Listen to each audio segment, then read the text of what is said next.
Arena politik Malaysia tidak pernah kering dari kejutan. Dan kali ini, tumpuan kita beralih kepada satu serangan terbuka yang cukup pedas dilontarkan oleh seorang tokoh politik berpengalaman terhadap pucuk pimpinan negara.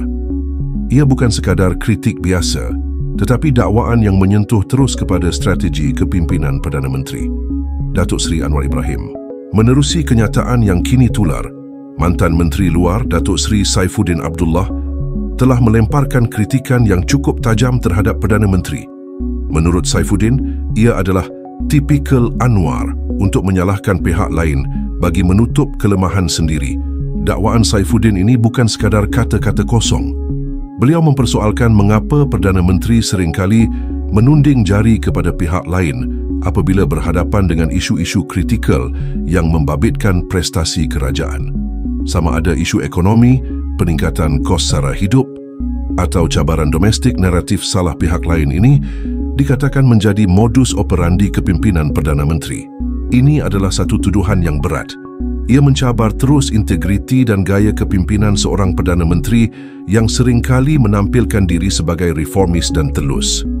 Saifuddin, yang pernah menjadi sebahagian daripada kem Anwar Ibrahim suatu ketika dahulu, kini tampil dengan pandangan yang berbeza, menimbulkan tanda tanya tentang apa sebenarnya yang mendorong kritikan sebegini. Jadi, mengapa Saifuddin Abdullah memilih untuk melontarkan tuduhan yang begitu pedas ini? Adakah ini sekadar strategi politik pihak pembangkang untuk melemahkan kerajaan?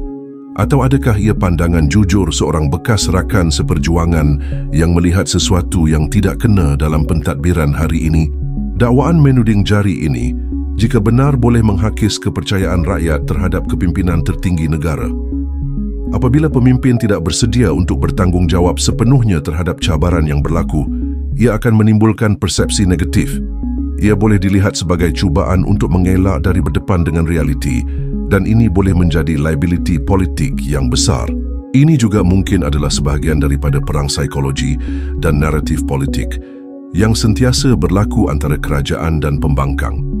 Namun, apa yang menarik di sini adalah ia datang dari Saifuddin, seorang tokoh yang mempunyai latar belakang dan pengalaman politik yang cukup panjang, malah pernah berada dalam lingkungan kepimpinan Anwar sendiri.